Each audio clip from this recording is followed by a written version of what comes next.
पंतप्रधान मोदी आज मुंबई दौऱ्यावर। मोदींच्या हस्ते आज नवी मुंबई आंतरराष्ट्रीय विमानतळाचं उद्घाटन। मोदी ग्लोबल फिनटेक फेस्ट परिषद आणि प्रदर्शनाला उपस्थित राहणार। मेट्रो 3च्या शेवटच्या टप्प्याचं देखील लोकार्पण। नवी मुंबई विमानतळाच्या उद्घाटनासाठी दिबा पाटील यांचे चिरंजीव अतुल पाटील यांना निमंत्रण। दरम्यान स्थानिक भूमिपुत्रांकडून विमानतळाला दिबा पाटील यांचं नाव देण्याची मागणी। शरद पवार यांना देखील नवी मुंबई विमानतळ उद्घाटन कार्यक्रमाचं निमंत्रण। शरद पवार विमानतळ उद्घाटन कार्यक्रमाला राहणार उपस्थित। राज्य सरकारकडून शेतकऱ्यांना 31,628 कोटींच्या पॅकेजची घोषणा। 3 हेक्टरपर्यंत शेतकऱ्यांना मदत करणार। मुख्यमंत्री फडणवीसांची ही घोषणा। कोरडवाहू शेतकऱ्याला प्रति हेक्टरी 18,500 रुपयांची तर हंगामी बागायती शेतकऱ्याला प्रति हेक्टरी 27,000 रुपयांची मदत मिळणार। बागायती शेतकऱ्याला प्रति हेक्टरी 32,500 रुपये मदत मिळणार अशी सरकारची घोषणा। कर्जमाफीचं आश्वासन पूर्ण करूच, पण कर्जमाफीपेक्षा थेट मदतीची आज गरज। उद्धव ठाकरे यांच्या कर्जमाफीच्या मागणीवरती मुख्यमंत्री फडणवीस यांची प्रतिक्रिया।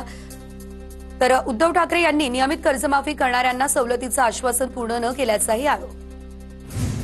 पूरग्रस्त शेतकऱ्यांच्या मदतीसाठी ठाकरेंची शिवसेना आज राज्यभर आंदोलन करेल। सकाळी 11 वाजता आंदोलनाला होणार सुरुवात। जिल्हाधिकारी आणि तहसील कार्यालयावर धडकणार।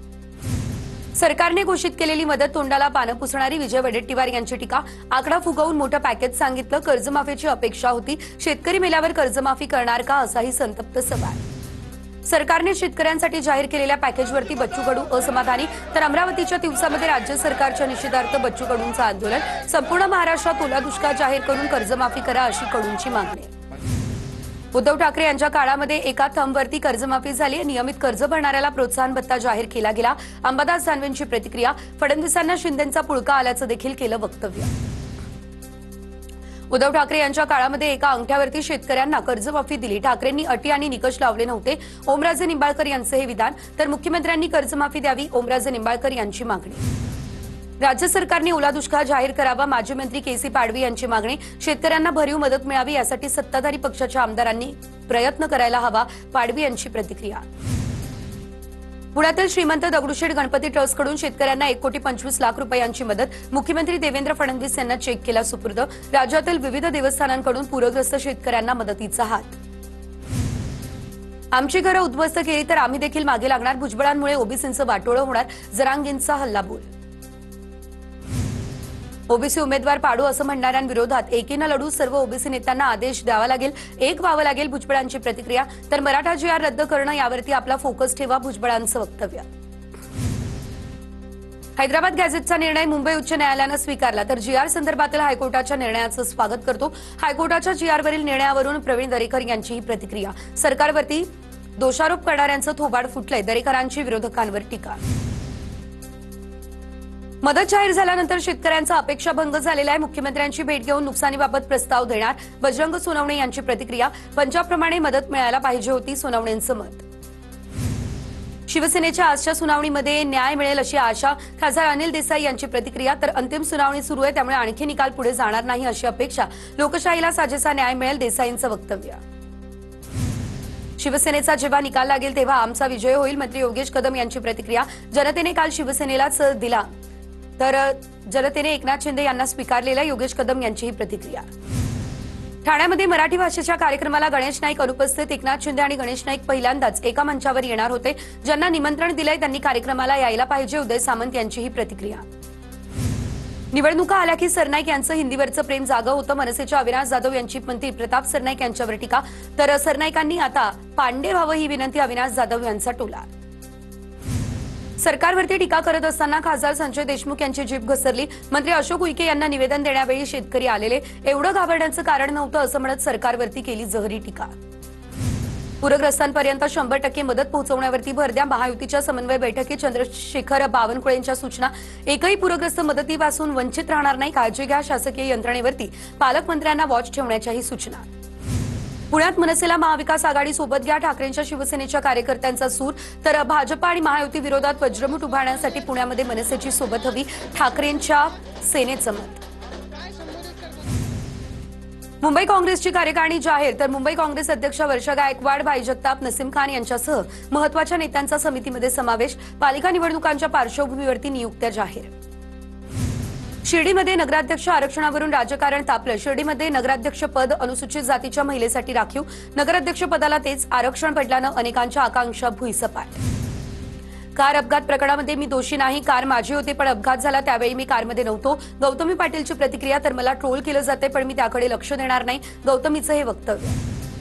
धाराशिवच्या भूममध्ये शेतकऱ्यांच्या मागणीसाठी सतीश महाराज यांचं उपोषणकर्ते सतीश महाराज यांच्यासोबत प्रताप सरनाईक यांनी साधला संवाद। मागण्यांसंदर्भात मुख्यमंत्र्यांसोबत चर्चा करणार, सरनाईक यांची ही प्रतिक्रिया।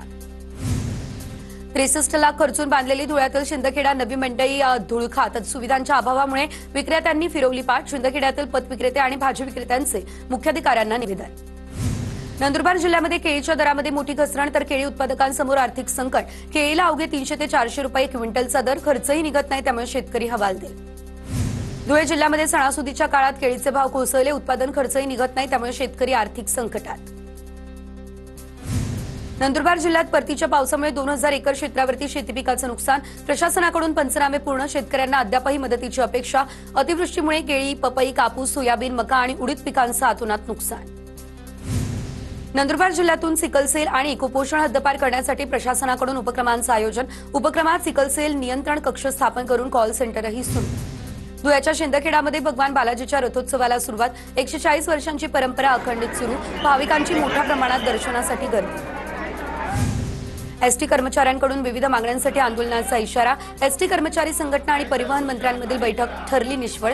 एसटी कर्मचाऱ्यांच्या मागण्यांबाबत सरकार सकारात्मक, मंत्री प्रताप सरनाईक यांची ही प्रतिक्रिया।